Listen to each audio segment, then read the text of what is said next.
नमस्कार, मैं हूं श्वेता सिंह और आप देख रहे हैं विशेष। रंगों में नहाए ब्रिस्बेन में एक ही रंग की चर्चा हुई, काले की। प्रधानमंत्री नरेंद्र मोदी ने ब्रिक्स देशों से अपील की कि वो काले धन पर सहयोग करें।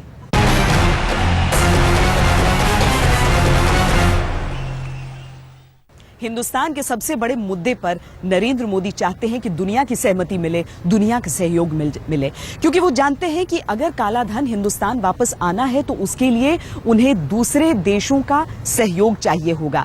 उन्होंने इस बात को ब्रिक्स देशों से अनौपचारिक मुलाकात में साफ साफ जाहिर किया कि उनकी प्राथमिकता, उनकी सरकार की प्राथमिकता है काले धन को वापस हिंदुस्तान लेकर आना।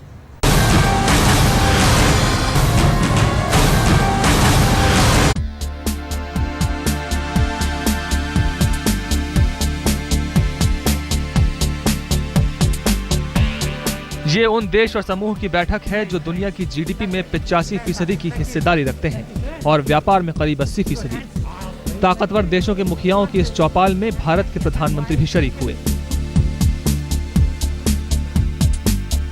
तमाम नेताओं से नरेंद्र मोदी ने बात और मुलाकात की। इस मुलाकात को नरेंद्र मोदी ने काले धन की पाई लाने के अपने वादे को पूरा करने के लिए अंजाम दिया। G20 सम्मेलन के दौरान हुए ब्रिक्स देशों के सम्मेलन में प्रधानमंत्री ने काले धन की वापसी के मुद्दे को रखा।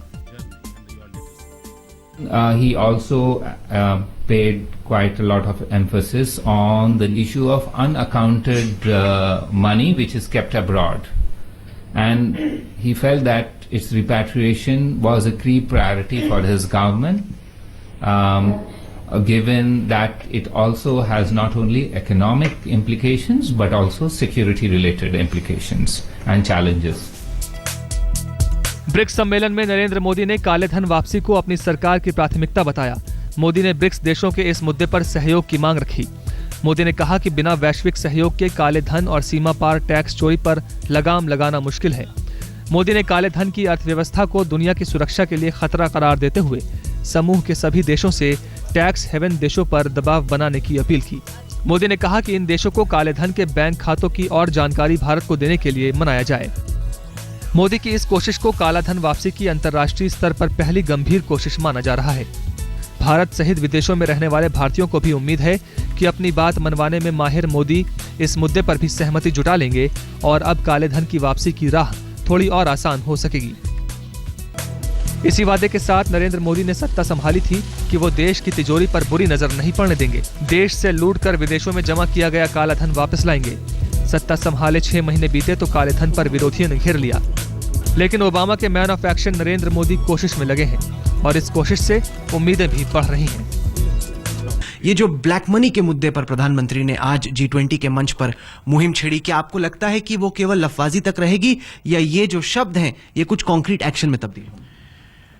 कॉन्क्रीट एक्शन तो होना ही चाहिए और होगा ही मेरे समझ में, क्योंकि ये सिर्फ इंडिया की ये लड़ाई नहीं है। अभी ये सिर्फ इंडिया की सरकार की लड़ाई नहीं है। अगर आप देखें यहाँ भी एक मुद्दा बहुत पक्का मुद्दा बन गया है G20 के लिए कि टैक्सेशन, जो टैक्स अवॉइडेंस जो है उससे हम कैसे छुटकारा पाएं, उसे हम कैसे मिटाएं यहाँ दुनिया से।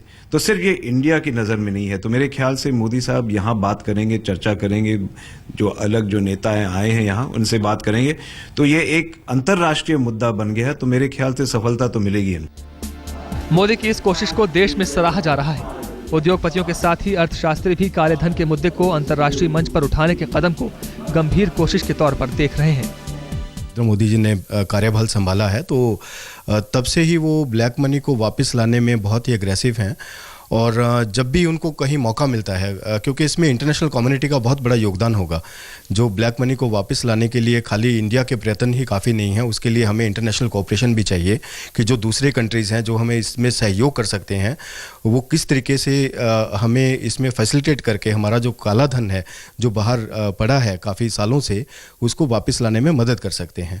और वक्त तो मैं इस मामले में नहीं बता पाऊँगा कि कितना वक्त लग सकता है, क्योंकि ये बहुत ही ऐसा पेचीदा मामला है जिसके ऊपर सरकार निरंतर भरपूर कोशिशें कर रही है, और लेकिन उम्मीद है कि बहुत जल्द हो जाएगा। ब्रिक्स देशों की बैठक में तो नरेंद्र मोदी ने काले धन के मुद्दे को मजबूती से रखा। इसे पूरी दुनिया के लिए सामाजिक खतरा बताते हुए मोदी ने ब्रिक्स की सहमति जुटाने की कोशिश की। रविवार को मोदी का सहमति जुटाओ अभियान G20 की मेज तक पहुंचेगा। यूं तो G20 सम्मेलन में और भी तमाम मुद्दे रखे जाएंगे, लेकिन भारत सरकार और भारतवासियों की नजर इसी मुद्दे पर बनी रहेगी। G20 समिट के पहले दिन तमाम अंतर्राष्ट्रीय मुद्दों पर चर्चा हुई, लेकिन हिंदुस्तान में जो एक मुद्दा छाया रहा वो था काले धन का मुद्दा। नरेंद्र मोदी ने पहले भी कहा था कि ये उनके लिए आर्टिकल ऑफ फेथ है, और जब एक अंतर्राष्ट्रीय मंच पर उन्होंने इसकी चर्चा की तो जाहिर है इस पर सुगबुगाहट भी बढ़ी। नरेंद्र मोदी का यह मानना है कि काले धन का मुद्दा सीधे तौर पर अंतर्राष्ट्रीय सुरक्षा से भी जुड़ा हुआ है। कैमरा पर्सन अशोक भनूट के साथ श्वेता सिंह, ब्रिस्बेन, आज तक। लोकसभा चुनाव के प्रचार के दौरान नरेंद्र मोदी ने पूरे देश से वादा किया था कि वो अगर प्रधानमंत्री बने, उनकी सरकार बनी, मजबूती से बनी, तो वो काला धन वापस देश लेकर आएंगे। नरेंद्र मोदी फिर रेडियो पर आए। अपने मन की बात के दौरान उन्होंने ये कहा कि जहां तक काले धन का सवाल है, वो उनके लिए एक बहुत बड़ा कमिटमेंट है पूरे देश के लिए।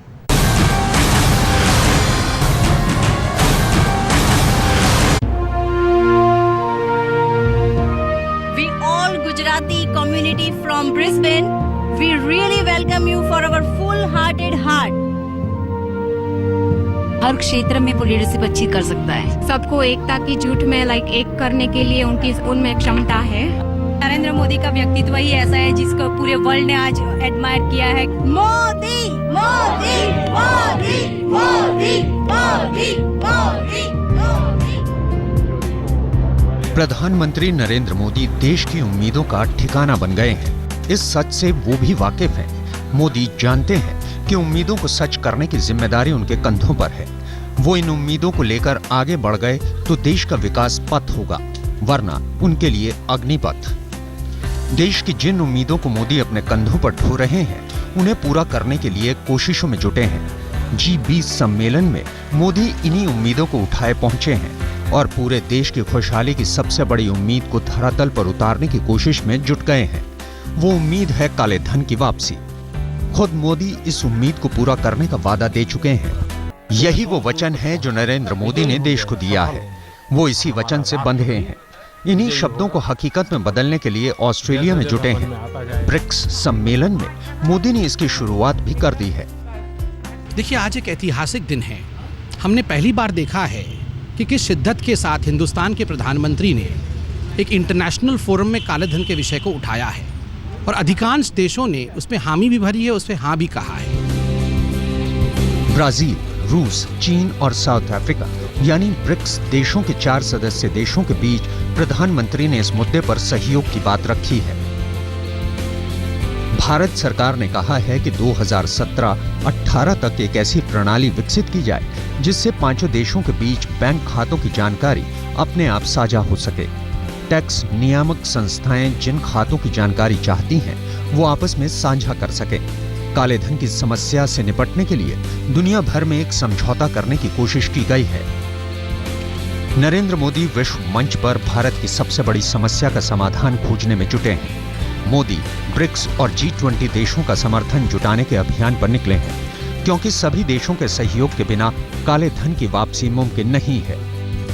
क्लोज्ड कोऑपरेशन की बात है वो क्योंकि ग्लोबल जो इंटीग्रेटेडनेस है, जो कंट्रीज़ हैं अभी वो इंडिपेंडेंट इकोनॉमीज़ के बजाय बहुत ही क्लोज्ड हैं, एक दूसरे के ऊपर बहुत निर्भर करती हैं। कोई भी इंटरनेशनली कोई भी महत्वपूर्ण मामला है तो हमें दूसरे कंट्रीज़ की ज़रूरत पड़ती है, वो चाहे ट्रेड का मामला हो या फिर कोई इकोनॉमिक कोऑपरेशन का मामला हो या फिर किसी और मामले में सहयोग का, जैसे टेररिज्म एक्टिविटीज़ को कंट्रोल करने का या फिर ये ब्लैक मनी को वापस लाने का। काला धन वापस आता है तो खुशहालियां जरूर होंगी, अर्थव्यवस्था में तेजी आएगी, लेकिन काले धन को वापस लाने के रास्ते पर तमाम चुनौतियां खड़ी हैं। स्विस बैंकों के गोपनीयता के नियम, सरकार के तमाम देशों के समझौते और संधियां इसके आड़े आएंगी। इसके अलावा कई और भी पेचोखम हैं। प्रधानमंत्री नरेंद्र मोदी दुनिया के मंच पर काले धन के खिलाफ मुहिम चला रहे हैं और इसको अंतर्राष्ट्रीय सुरक्षा और आतंकवाद से जोड़कर इसके खिलाफ जनमत बनाने की कोशिश कर रहे हैं। ऐसा लगता है कि भारत को इसमें कुछ शुरुआती सफलता मिल भी रही है, लेकिन दूसरे देशों से काले धन को वापस लाने में तमाम देशों के साथ संबंध और लंबी चौड़ी कानूनी प्रक्रिया शामिल है। इसलिए असल में कितना कालाधन वापस आ सकेगा और इसमें कितना समय लगेगा, ये कहना अभी बेहद मुश्किल है। काले धन की वापसी की राह तो आसान नहीं लगती, लेकिन मोदी यही वादा करके सत्ता में आए थे और अब देश को दिए वचन से बंधे हैं। मोदी पाई वापस लाने का वचन दे चुके हैं। वक्त भले लगे, लेकिन मोदी फिलहाल अपने वचन को निभाने के लिए कोशिशों में जुटे हैं, क्योंकि अगर वचन नहीं निभाया तो फिर देश को क्या जवाब देंगे। दिल्ली में रोशनी ठोकने और बालकृष्ण के साथ राहुल कमल, ब्रिस्बेन, आज तक।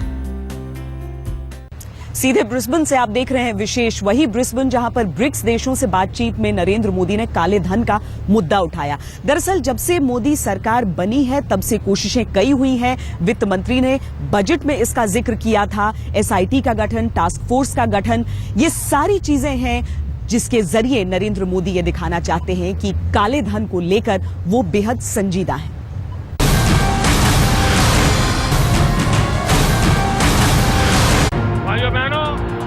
नरेंद्र मोदी ने अंतिम आदमी के भरोसे को जीतकर सत्ता हासिल की और उस भरोसे को जीतने में एक वादा काला धन वापस लाने का भी था। वो काला धन जो देश के हर नागरिक का है, उसे चुकाए टैक्स का पैसा है। सत्ता संभालने के बाद से नरेंद्र मोदी ने इस ओर कदम भी उठाने शुरू किए। अप्रैल 2014 में काले धन पर टास्क फोर्स मोदी सरकार से पहले ही तैयार हो चुकी थी। मई 2014 में मोदी सरकार ने जस्टिस एमबी शाह की अध्यक्षता में एक स्पेशलिस्ट इन्वेस्टिगेशन टीम का गठन किया। जुलाई 2014 में वित्त मंत्री अरुण जेटली ने संसद में बयान दिया कि स्विस बैंक से सकारात्मक जवाब मिला है। मोदी सरकार के पहले बजट में ही काले धन के मुद्दे पर वित्त मंत्री ने सरकार का रुख रखा। अक्टूबर में सरकार ने सुप्रीम कोर्ट को जवाब दिया कि टैक्स पर समझौते की अनदेखी संभव नहीं है। 28 अक्टूबर को सुप्रीम कोर्ट के अल्टीमेटम के बाद 29 अक्टूबर को सरकार ने सभी 627 नाम सुप्रीम कोर्ट को सौंप दिए। सरकारी कोशिशों और सुप्रीम कोर्ट के हथौड़े के बीच काले धन का मामला फिलहाल पारदर्शिता की चौखट तक पहुंच गया है। टैक्स हेवन देशों ने अपने खाता धारकों की गोपनीयता के अलिखित नियम को तोड़ दिया है। अब आगे के कानूनी और पेचीदा रास्ते को आसान करने के लिए राजनय और कूटनीति की जरूरत है। यही मोदी की डिप्लोमेसी की परीक्षा होगी। आज तक ब्यूरो। जिस ब्रिस्बेन शहर में नरेंद्र मोदी ने काले धन का मुद्दा उठाया, वहीं से आप देख रहे हैं विशेष। हम आपको बता दें कि काले धन को लेकर अटकलें बहुत सारी लगती हैं, लेकिन बहुत मुश्किल है इसका अंदाजा लगाना कि आखिर कितना काला धन है विदेशों में, क्योंकि जिन खातों का पता ही नहीं, उनका हिसाब किताब, उनका मोल आखिर कौन लगाए। कोई कहता है करोड़ों में है, कोई कहता है अरबों है, कोई कहता है खरबों है। एक बात तो तय है, काला धन अगर वापस आया तो देश में खुशहाली आएगी। लोगों के लिए खुशी की बात यह होगी कि अर्थव्यवस्था रफ्तार पकड़ेगी।